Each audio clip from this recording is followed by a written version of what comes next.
Marvel et DC ont les héros les plus célèbres du monde, mais ils se sont fait humilier par une série que t'as peut-être même pas vue. La meilleure série de super-héros de l'univers. C'est pas juste un titre marketing balancé comme ça, c'est vrai. Et aujourd'hui, je vais t'expliquer pourquoi cette série représente tout ce que Marvel et DC n'ont jamais osé faire. Parce que oui, depuis des années, Marvel et DC enchaînent les projets et franchement, on commence tous à être un peu lassés. Entre les séries jetables, les films vides, les multivers qui veulent rien dire, on a l'impression qu'ils ne savent plus quoi raconter. Même The Boys, qui avait tout explosé en arrivant, commence à tourner en rond. Une intrigue qui s'étire, une violence qui devient gratuite, comme s'ils avaient oublié pourquoi on les aimait au départ. Et c'est là qu'est arrivé le messie des super-héros, une série animée ultra violente mais profondément humaine, une vraie masterclass de narration. Je parle bien sûr de Invincible, le seul et unique anti-Marvel. Et peut-être, je dirais même plus, la meilleure série de super-héros jamais créée, oui, je l'annonce. Mais pourquoi lui donner un tel titre? Pourquoi autant de hype? Et pourquoi Marvel devrait vraiment flipper? Eh bien dans cette vidéo, on va parler de la chute de Marvel, du parcours incroyable de son créateur, de ce qui rend Invincible finalement si unique, j'ai envie de dire, et du pourquoi les premières saisons de cette série et sa suite qui ne sont pas encore sorties vont révolutionner tout ce qui a été fait dans le genre super-héroïque. Je suis Ludo du Ludoverse, j'ai lu tous les comics Invincibles évidemment et je peux vous dire que Marvel et DC sont dépassés. Je vais te montrer d'ailleurs pourquoi ce héros a retourné tout l'univers des super-héros et représente tout ce que Marvel et DC auraient dû être. Allez, j'espère que tu es bien accroché car on est parti pour l'univers évidemment de Marvel, évidemment de The Boys, mais bien sûr surtout de Invincible. Let's go! Ah, Marvel. En 2019, Marvel avait atteint son pic avec Avengers Endgame, avec plus de 10 ans de sortie de films, de suivi d'aventures, de héros jusqu'alors inconnus du grand public, qui sont vite devenus des icônes du genre. Marvel a su conquérir le game du contenu super-héroïque et rendre les fans complètement fous, moi y compris, bien sûr. Et cela, malgré la présence de films moyens, voire mauvais, ces derniers réussissaient à l'époque à attirer le monde au cinéma. En réutilisant à chaque fois ou presque la formule classique, un héros découvre ses pouvoirs, affronte un vilain, l'élimine et c'est reparti pour un tour. Simple et efficace avec des intrigues globalement cool, oui, on peut le souligner. Mais malheureusement, après ça, ça a été la débandade pour le MCU. Les icônes et les leaders, Robert Downey Jr., alias Iron Man, et Chris Evans, aka Captain America, ont fait leurs adieux aux fans de Marvel à la fin d'Avengers Endgame. Il fallait donc, à partir de là, créer un renouveau, quelque chose qui allait marquer tous les esprits, mais Marvel, et surtout Disney, qui est bien au-dessus, ont pris les pires décisions possibles. Sortir 15 000 projets à la qualité fluctuante, que ce soit en se lançant à fond dans la production de séries sur la plateforme Disney+, perdant alors totalement public qui avait déjà du mal à suivre l'entièreté des films du MCU, ou en sortant tout simplement des films éclatés au sol, excusez-moi pour l'expression, ils ont même réussi finalement à détruire d'une certaine manière l'une de leurs icônes, Thor, le dieu de la foudre, avec cette bouse qui était Thor 4, Love and Thunder. Non mais réveillons-nous 2 minutes parce que vraiment c'était éclaté au sol. À croire qu'ils ont oublié, pour garder leurs idées claires, d'utiliser le supérieur de chez Onae. Et oui, ce savon incroyable d'une couleur bleutée te permet d'avoir des pouvoirs rivalisant avec des Superman, des Thor, des Aquaman, des je sais pas quoi. Bref, avec ce savon-là, t'es tout simplement remarquable. Et oui, et ça, c'est accessible grâce à Onae qui propose ces savons sur leur petit site internet. Parce que oui, t'en as aussi d'autres comme la brique qui permet d'assommer des gars genre totalement normaux de l'univers d'Invincible ou de l'univers de The Boys. Donc ouais, t'as tout ça en description et en plus, t'as le droit à un code promo moins 10%, le code Ludoverse. Grâce à ça, évidemment, que tu peux profiter de ces petits savons à prix concurrentiel. Lien dans la description encore une fois, n'hésite pas à cliquer, ça fait plaisir. Mais bon, laissons les savons de côté parce que les erreurs impardonnables de Marvel continuent de s'accumuler. Même s'il y a toujours eu des films très moyens du côté du MCU, le fait est que ces derniers réussissaient à ramener du public car ils faisaient partie d'un tout cohérent et surtout interconnecté. Quand Iron Man, Captain America et Thor se réunissaient dans les films Avengers, c'était une sorte de récompense pour ceux qui avaient tout regardé et aussi et surtout un moyen de tout connecter et qu'on ne se sente pas perdu en suivant les différents projets. Les films Avengers sortant en moyenne tous les 3 ans, histoire de vraiment perdre personne.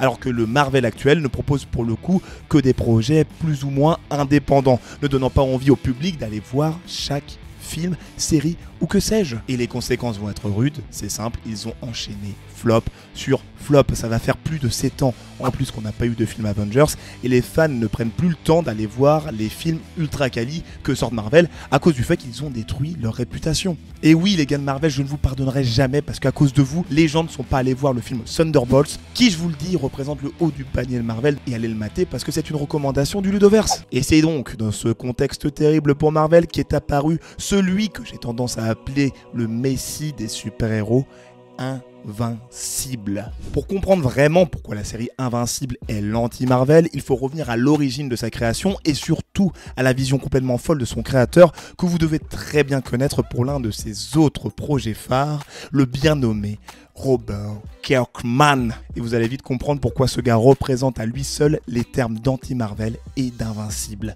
Robert Kirkman, c'est le genre de gars, quand tu l'as dans ton entourage, tu te dis que rien ne pouvait le destiner à la réussite. C'est le genre de type qui peut tout abandonner, investir toutes ses économies dans un gros projet, genre réaliser ses rêves, c'est-à-dire créer des comics et pouvoir en vivre, sans être sûr finalement que le pari va être payant. Et évidemment au début, ce projet, eh bien, il n'a pas du tout marché. Je dirais même plus, le mec s'est littéralement mis dans la merde. En effet, vu que personne n'acceptait de sortir ses comics, le mec s'est littéralement auto-édité pour sortir ses œuvres. Ce faisant, le Robert a multiplié les emprunts et s'est endetté à hauteur, attention, de 40 000 $.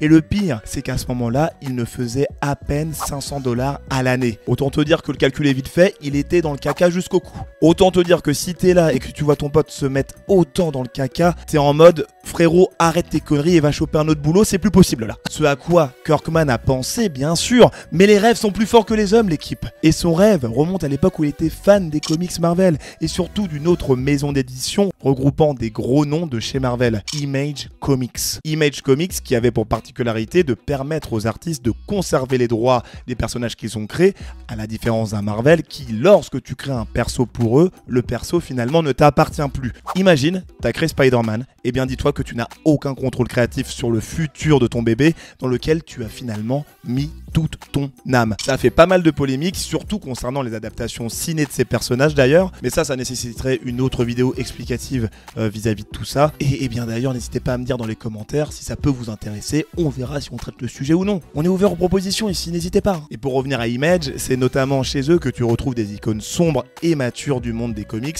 comme Spawn ou encore Kick-Ass. Ce qui faisait d'ailleurs partie du rêve de Kirkman, c'était de pouvoir créer des personnages qui n'appartenaient qu'à lui évidemment. Je vous passe les détails, mais Kirkman a réussi à interviewer l'un des créateurs d'Image Comics, ils se sont vite super bien entendus, ont commencé à échanger régulièrement, jusqu'à ce que ce dernier lui propose de scénariser un comics sur un de ses persos chez Image, ce que Robert Kirkman a évidemment refusé. Non, je déconne bien entendu, il a accepté directement, et il s'associera d'ailleurs avec un de ses poteaux dessinateurs, Cory Walker, et lui aussi il est très important pour la suite de l'histoire. Ce pied chez cet éditeur certes plus petit que Marvel allait peut-être lui permettre de sortir la tête de l'eau et de rembourser toutes ses dettes. Il a par la suite commencé à créer ses propres séries de comics chez Image, mais malheureusement, elles ne se vendaient pas giga bien, jusqu'à ce que ce personnage soit enfin créé. Celui qui parviendrait à mettre en image toute la résilience de Robert Kirkman au cours de ces années de galère, le fameux super-héros Invincible. Et ça parle de quoi cette fameuse série Invincible? C'est ce que tu dois être en train de te demander derrière ton écran. Et bien dans Invincible, nous suivons les aventures du jeune Mark Grayson, le fils du plus grand super-héros de la Terre, appelé Omni-Man. Un jour, le Mark, il découvre qu'il a aussi des pouvoirs et décide de devenir un héros comme son père. Il galère à combiner ses vies de héros, lycéens et de travailleurs à l'image d'un certain tisseur de toile d'ailleurs. Au moment de la sortie du premier numéro d'Invincible, nous sommes en janvier 2003 et le marché des super-héros est, on peut le dire, déjà sursaturé avec les mastodontes que représentent Marvel et DC et leurs icônes, notamment Spider-Man, Batman, Superman, les X-Men et j'en passe et des meilleurs. Vous vous doutez donc que dans ce contexte, eh bien, les débuts d'Invincible vont être très difficiles. Les 6 premiers numéros de la série se vendaient entre 4000 et 5000 copies, ce qui représentait à l'époque des chiffres d'annulation de série tout simplement. Et pour résumer assez grossièrement, tout le monde s'en foutait de Invincible à ce moment-là. Pourtant, Kirkman avait préparé un énorme rebondissement que même Marvel et DC n'auraient jamais osé faire de toute leur existence. Cependant, il avait prévu que ce dernier n'arriverait qu'au numéro 25, soit dans plus d'1 an et demi, et la série aurait déjà été annulée d'ici là. On lui a donc recommandé de mettre en place cette stratégie dès le numéro d'après, et les conséquences derrière ce choix ont alors été phénoménales. Que ce soit dans l'histoire où la série a pris une direction ultra différente et sanglante, ou au niveau des ventes qui ont littéralement tout explosé, passant d'une moyenne de vente d'un numéro entre 4000 et 5000 comics à plus de 200 000. C'était un véritable braquage. Et c'est alors qu'Invincible n'a fait que monter en gamme de chapitre en chapitre. Un nouveau dessinateur, Ryan Ottley, est arrivé, améliorant encore plus la qualité des dessins de l'œuvre, sachant que Cory Walker avait commencé les premiers numéros, je vous en parlais juste avant, et Cory qui était finalement le co-créateur d'Invincible. Enfin bon bref, Invincible est alors devenu un giga succès pour Kirkman et qui sera loin d'être son dernier. Le gars ayant débuté la même année que le premier numéro d'Invincible, un petit comics sur les zombies appelé Walking Dead, série de comics qu'il a scénarisé en parallèle de Invincible pendant plus de 15 ans. C'est donc ça Robert Kirkman, un monstre de résilience et de persévérance qui n'abandonne pas malgré les coups qu'il prend. À croire qu'il est littéralement invincible. Merci. À ce stade de la vidéo, tu t'es sûrement fait la réflexion, ok, Marvel s'est effondré, et ce Kirkman c'est un bonhomme, mais en quoi Invincible est vraiment l'anti-Marvel? Et bien maintenant qu'on a vu le pourquoi et le qui, il est temps de s'intéresser au comment finalement. Comment cette série a retourné tout ce qu'on croyait connaître des super-héros, et surtout, pourquoi elle fait tout ce que Marvel et DC n'ont jamais eu le courage de faire. Et faut le dire comme c'est, Invincible, c'est blindé de clichés. Tu prends la liste des ingrédients classiques des comics, ils y sont tous. Le mec qui découvre ses pouvoirs, la double vie, le mentor, le trauma, les choix impossibles, le multivers, les morts, tout y est. Mais à la différence qu'ici, c'est que tout est bien utilisé. C'est pas juste mis là pour le fanservice ou pour créer un mème. Quand un truc arrive, ça change vraiment l'histoire. Il y a une vraie tension, un vrai impact et ça fait que t'es investi à 100% dans ce qu'il se passe. Là où Marvel a fini par te dégoûter du multivers avec plus de 10 000 versions d'un même perso et des caméos gratuits, Invincible te prouve qu'un cliché bien utilisé, ça peut encore te retourner le cerveau. Et ça, c'est pas arrivé par hasard. Si la série est aussi solide, aussi cohérente, aussi marquante, que ce soit en comics ou avec son adaptation en série, c'est parce que Robert Kirkman est là du début à la fin. Il a gardé le contrôle total. Pas un épisode ne sort sans qu'il l'ait validé. Et ce qui est fou, c'est qu'il s'est permis avec cette adaptation en série d'améliorer certaines scènes du comics d'origine qu'il n'avait pas eu le temps de développer ou de mettre à jour certaines intrigues pour les rendre plus ancrées avec son époque. Et par moments, je vous le dis, il a balancé des ajouts qui ont encore plus amélioré des personnages que je considérais déjà comme parfaits lors de ma lecture. Kirkman n'a donc pas juste laissé une plateforme ou un studio massacrer sa vision, il s'est battu pour que l'univers d'Invincible soit respecté et accessible. Et ça fait toute la différence avec Marvel aujourd'hui, où tu sens que certains projets sortent sans aucune direction, juste parce qu'il fallait remplir le calendrier Disney+. Et je l'invente rien parce que c'était vraiment la stratégie à l'époque. Et ce qui rend Kirkman encore plus crédible, c'est qu'il connaît Marvel de l'intérieur. Oui, il a bossé pour eux. À l'époque, c'était aussi un de ses rêves. Il a écrit sur les comics Ultimate X-Men, Ant-Man, Captain America et surtout le fameux Marvel Zombie. Mais au bout d'un moment, il a vite compris que c'était pas fait pour lui de travailler chez Marvel. Pas de liberté créative, pas possible de faire ce qu'il voulait avec les persos et pour couronner le tout, payé au lance-pierre et maltraité. Bon, c'est ses mots, prenez ce que vous préférez. Alors en 2008, il a dit basta, il a claqué la porte et il est devenu partenaire officiel chez Image Comics, faisant partie donc de la direction. Et là, il a carrément lancé un appel à tous les créateurs et artistes pour qu'ils fassent pareil. L'objectif étant qu'ils gardent leurs droits et qu'ils puissent contrôler leurs histoires ainsi que comment leurs mondes vont se développer. Et bien sûr, cette expérience était quand même assez enrichissante car il a appliqué à la lettre tout ce qu'il avait appris de bon et ce qu'il avait critiqué chez Marvel pour continuer d'améliorer Invincible à sa manière, sans aucune chaîne autour des poignets, des pieds ou est-ce que vous voulez. Et là, tu te dis sûrement, mais si Invincible est aussi ouf, pourquoi j'en ai jamais entendu parler? C'est simple. Avant, la série animée Invincible, c'était juste des comics indépendants. Pas de films, pas de figurines, pas de posters géants dans le métro, donc il n'y avait que les fans de comics qui pouvaient le connaître. Mais une fois que la série est sortie, le bouche à oreille a explosé. Malgré son petit budget, malgré l'absence de gros noms, malgré le fait que ce soit un dessin animé, Invincible est devenu un monstre qui devient incontrôlable. Un monstre qui fait naturellement peur à Marvel et DC. Et ils ont bien raison de flipper, moi je vous le dis. Parce qu'Invincible, c'est pas juste une série stylée, c'est une série qui leur montre tout ce qu'ils ont oublié de faire depuis toutes ces années. Et ça, ça pique. Un des plus gros problèmes de Marvel aujourd'hui, c'est ça. Leurs personnages n'évoluent plus. Ou alors, trop vite, trop mal ou dans le vide. Tu te rappelles de la tension entre Iron Man et Captain America dans les premiers Avengers? C'était bien construit, logique, il y avait un vrai suivi, jusqu'à totalement faire exploser les Avengers dans Civil War. Mais depuis Endgame, on enchaîne les persos jetables, les origin stories sans impact et les scènes post-crédits qui ne mèneront nulle part. Et c'est là qu'Invincible frappe très fort. Tu découvres Mark Grayson, un ado qui a des pouvoirs, classique au début, mais ce qui scotche, c'est de voir à quel point il change épisode après épisode. Il devient plus fort, oui, mais surtout plus humain. Ses choix deviennent de plus en plus durs, ses responsabilités plus lourdes, et tu te dis par moments jusqu'où il va devoir aller pour protéger ses proches, car au final, ce qu'il est en train de faire là, c'est pas très héroïque. Ce qui le rend finalement, vous me direz, plus humain. Et ça ne s'applique pas qu'au personnage principal, parce que les persos secondaires évoluent aussi tout au long de la série. Et on prend en plus un plaisir à les voir évoluer, de l'humain lambda au super-héros enfoiré. Si je peux résumer un peu ma pensée, c'est que dans Invincible, personne n'est figé, personne n'est juste là pour décorer, tout le monde a sa petite trajectoire, et suivre cette trajectoire est intéressant. Et c'est ça qui fait mal à Marvel. Quand une série animée écrit mieux ses persos qu'un univers de 30 films, bah ça fait réfléchir. Après vous me direz, c'est bien beau d'avoir des personnages qui évoluent, mais encore faut-il que l'histoire globale suive derrière. Et c'est là qu'Invincible va encore plus loin, parce que cette série ne te tient pas par la main, elle te surprend constamment. Tu penses avoir tout compris, tu crois savoir qui est gentil, qui est méchant, comment ça va se finir, et boum!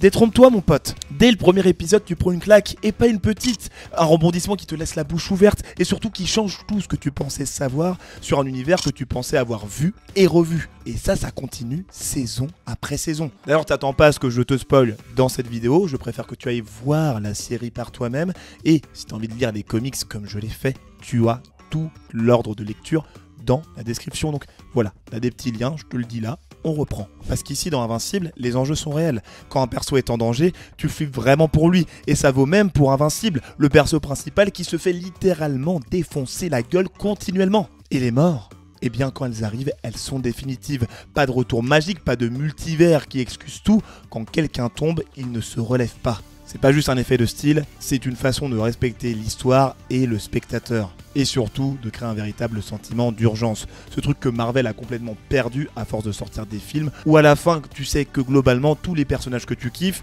eh bien, ils vont s'en sortir. Parce que tu en as notamment besoin pour faire tes prochains films Marvel, et vu que la marque vend encore et encore, on peut pas se passer d'eux. Et c'est aussi pour ça qu'Invincible fait peur à Marvel. Elle est plus mature, tout simplement. Elle parle de conquête impérialiste, de manipulation politique pour le bien commun, de conflits familiaux profonds, de violence conjugale et même d'avortement. Mais elle le fait sans forcer, sans slogan derrière. Elle te met devant les faits, devant les choix et te demande, toi à sa place, t'aurais fait quoi?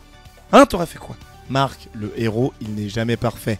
Il fait des erreurs, il se trompe, il doute, très souvent pour le meilleur, mais aussi pour le pire. Et c'est pareil pour ses ennemis. Tu peux les détester, mais tu les comprends. Parce que tout est écrit avec une cohérence rare. Les actes ont des conséquences, le monde change et rien n'est oublié. Alors qu'à côté, combien de fois on a vu des films Marvel se finir et le film suivant faire comme si rien ne s'était passé. Même des trucs énormes comme la statue géante sortie de l'océan dans Les Éternels, il a fallu plus de 4 ans pour qu'on y fasse mention. C'est pour ça qu'Invincible dérange, parce qu'il ose faire avancer son monde, traiter de vrais sujets et y apporter des réponses claires, nettes et précises, ou du moins la vision de l'auteur. Et Marvel, lui, préfère tourner en rond pour ne jamais casser ses jouets. Et tu sais ce qui rend la série Invincible encore plus anti-Marvel? C'est que les équipes de production écoutent les critiques pertinentes des fans et s'adaptent. Quand les fans ont détesté la première version du perso d'Amber, la copine de Mark qui était insupportable dans la saison 1, la série l'a fait évoluer. Pas en mode on change tout sans raison, que ce soit forcé évidemment, mais en la faisant réfléchir, en la rendant plus humaine, plus touchante, et aujourd'hui quand sa vie est en danger à l'écran, eh bien tu ne lèves plus les yeux au ciel, tu flippes pour elle, tu t'attaches à elle et tu te dis fou, j'espère qu'elle va s'en sortir, parce qu'ils ont pris le temps de la corriger intelligemment, pas juste pour plaire, mais pour améliorer l'histoire. Et même sur le format de diffusion, ils ont écouté les équipes d'Invincible. Quand la sortie de la saison 2, faisant seulement 8 épisodes, a été découpée en deux, avec une partie qui sortait en 2023 et l'autre en 2024, les fans ont littéralement pété un câble. Et devine quoi, ils ont corrigé direct le tir afin de diffuser la saison 3 en une seule fois. Amazon et surtout Kirkman ont reconnu leurs erreurs. alors que Marvel, lui, persiste avec ses stratégies incompréhensibles, enchaînant les projets sans cohérence, comme s'il ne voyait pas les retours des fans, ou pire, qu'il s'en foutait. Même si ça commence enfin à changer depuis Thunderbolts, à croire que Marvel s'inspire de la direction d'Invincible et qu'il décide enfin de laisser la nostalgie de côté, ou presque. Car oui, Marvel, aujourd'hui, on ne va pas se mentir, repose à 90% sur la nostalgie. T'as vu, on a ramené Deadpool et Wolverine. On a fait venir les 3 Spider-Man dans le même film. Et ouais, sur le moment, c'est stylé, on est content, c'est cool, patati patata. Mais une fois que l'effet est passé, qu'est-ce qu'il reste? Des caméos, des références, des clins d'œil, mais rien de vraiment solide à raconter. Et j'ai assez critiqué Deadpool et Wolverine sur la chaîne pour que vous puissiez bien comprendre de quoi je parle. Et Invincible, eh bien c'est l'inverse. Pas besoin de ramener un perso des années 2000 pour créer l'émotion, l'histoire suffit à elle-même. Elle se construit au fil des épisodes, les persos te sont présentés progressivement, t'as pas besoin d'avoir vu 30 films ou 12 séries pour capter ce qu'il se passe. C'est une œuvre qui ne repose pas sur sa marque, mais sur la qualité de son contenu. Parce que Marvel s'est dit, bon, les gens adorent notre univers partagé, on va leur donner du contenu à l'infini, peu importe si c'est bon ou pas. Sauf que, eh bien, ça ne marche plus cette stratégie. On peut pas juste balancer un logo Marvel et espérer que ça cartonne. Les gens veulent des bonnes histoires, des personnages attachants, une vraie tension. Regarde les derniers résultats. Captain America 4, gros nom, mais pas quali, donc échec. Thunderbolts, super quali, mais pas assez connu, échec encore. Doctor Strange 2 ou Gardien de la Galaxie 3, connu plus quali, donc succès. Et pendant que Marvel se perd dans ses propres délires, une série discrète débarque, version animée, sans marketing, mais avec une vision de dingue. Et ça n'a pas marché parce qu'elle a une base énorme, mais parce qu'elle le mérite. Et c'est pour ça que Marvel et DC doivent flipper, parce qu'Invincible prouve qu'on peut raconter de vraies histoires dans le genre super-héroïque, et ça sans se perdre dans des plans marketing foireux. Et tu sais quoi ? Eh bien c'est ça qu'on attendait depuis des années. Et normalement c'est à ce moment que t'es censé me dire « Mais attends Ludo, The Boys aussi c'est un anti-Marvel je sais pas quoi non ?» C'est vrai, je ne vais pas trop tirer ça, mais Invincible c'est le grand frère de The Boys. The Boys c'est la parodie sanglante, Invincible c'est le contre-exemple construit. Là où The Boys critique, Invincible reconstruit. Et c'est toute la différence. Mais bon, je vais t'expliquer ce que ça veut dire parce que c'est peut-être un petit peu flou pour toi. Alors oui, The Boys est sorti en premier sur Amazon Prime Video en 2019, pile à la fin de l'ère Marvel avec Endgame, et Invincible a débarqué en 2021. Mais faut pas s'y tromper, parce que sur le plan des comics, eh bien Invincible c'est le grand frère. Le premier numéro d'Invincible sort en 2003, celui de The Boys, eh bien en 2006. Donc techniquement, c'est The Boys qui a suivi les traces d'Invincible. Et pourtant, avec la sortie des adaptations, les gens ont souvent l'impression que c'est l'inverse. Mais la vérité, c'est qu'Invincible avait déjà posé les bases de ce qu'on appelle aujourd'hui l'anti-Marvel, et a même magnifié toutes ces bases-là, bien avant, comme Lander n'écrase des crânes dans les bureaux de Vought. Alors oui, Invincible c'est une série animée, et certains diront c'est moins bien, c'est pas du vrai cinéma, je sais pas quoi, la patati patata. Sauf que c'est totalement faux, parce que l'animation permet à Invincible d'aller où The Boys ne peut pas aller. Des planètes entières, des guerres intergalactiques, des persos qui volent, explosent, se régénèrent et explosent encore. Tu veux un mec qui se bat contre 50 Superman dans l'espace? Eh bien l'animation te le permet sans limite.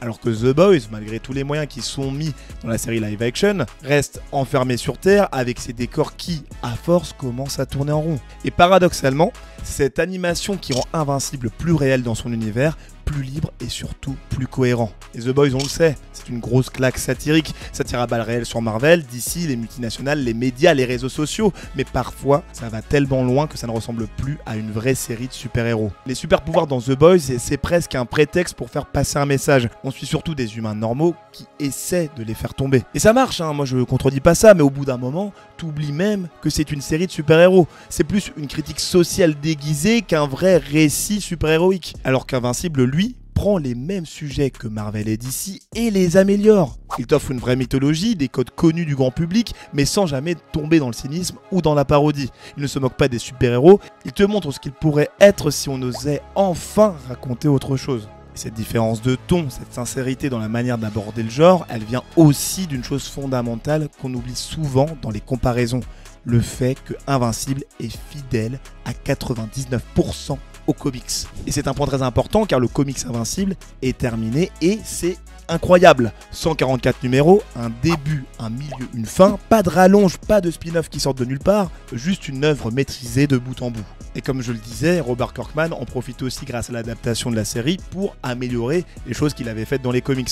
Donc améliorer un bijou déjà aussi important et imposant qu'Invincible, encore aujourd'hui, c'est un exploit. A l'inverse, The Boys, c'est un comics qui est effectivement terminé, mais qui, soyons honnêtes, est beaucoup moins bon que la série. J'ai aussi lu tous les comics de The Boys, et Garth Ennis, le créateur du comics, n'a pas bossé sur l'adaptation, et là pour le coup c'est peut-être tant mieux, parce que le comics c'est plus gore, plus vulgaire sans aucune raison, et beaucoup moins intéressant. The Boys n'ayant donc rien à voir avec sa contrepartie papier. Tandis que la série live action commence doucement à s'éparpiller avec une saison 4 qui a fait débat, et une flopée de spin-off qui semble pas toujours nécessaire, cette stratégie risque de placer le The Boys Universe dans la lignée du MCU à trop étirer les intrigues et les histoires. Et si t'as besoin d'une preuve chiffrée pour clore tout ça, sur IMDb, Invincible a une meilleure note que The Boys. Et en plus de ça, Invincible a réussi l'exploit d'avoir son dernier épisode de la saison 3 dans le top des épisodes les mieux notés de tous les temps sur IMDb, avec une note de 9,9. Et pourtant, je peux te dire un truc, ce qu'on a vu avec l'antagoniste Conquest, c'est rien comparé à ce qui arrive. Enfin, je vais quand même être cash avec vous, j'ai découvert Invincible cette année. Et les 3 saisons, je me les suis enchaînées d'une traite comme un malade. Chaque saison, chaque moment m'a laissé le cerveau en vrac. Mais vraiment, je m'attendais à une bonne série de super-héros animés et je me suis retrouvé face à une de mes plus grosses claques super-héroïques de tous les temps. Alors que je précise, j'avais déjà lu les Injustice, les Old Man Logan, les Watchmen et autres joyeusetés. Donc j'ai quand même ma petite culture comics, faut pas croire. Et pour vous dire, juste pour vous remettre dans le contexte, il y a eu un moment vers la fin de la saison 3 où j'ai littéralement pété un câble. En gros, tu vois, t'es devant un épisode, t'es en mode bouche bée, je sais pas quoi, t'es choqué, tu mets pause sur l'épisode, tu te dis, oh là, attends, qu'est-ce qu'il est en train de se passer? Ils sont en train d'aller vraiment trop loin et t'es en train de kiffer ta grand-mère. Et c'est à cause de moments comme ça que ça m'a poussé à faire un truc que j'ai pas l'habitude de faire. Et bien tout simplement, acheter tous les comics, j'essaie de les choper. Voilà, bon là je vous en montre 15, bon c'est le tome 6, bref, qui est la suite de la série, mais vraiment c'est littéralement incroyable. Il y en a 12 comme ça. Il y en a 12 des trucs comme ça, c'est assez fat. Et j'espère que lorsque vous allez commencer la série, ou si vous l'avez déjà commencé, vous serez pris de la même émotion que la mienne. Et là, je peux vous le dire, après avoir tout lu, tout vu, tout vécu, ce qu'on a vu jusqu'ici, c'est rien. Les prochaines saisons vont tout exploser. Littéralement, on n'est pas prêt. Et moi, je suis en feu à l'idée de voir à l'écran animé tout ce qui arrive.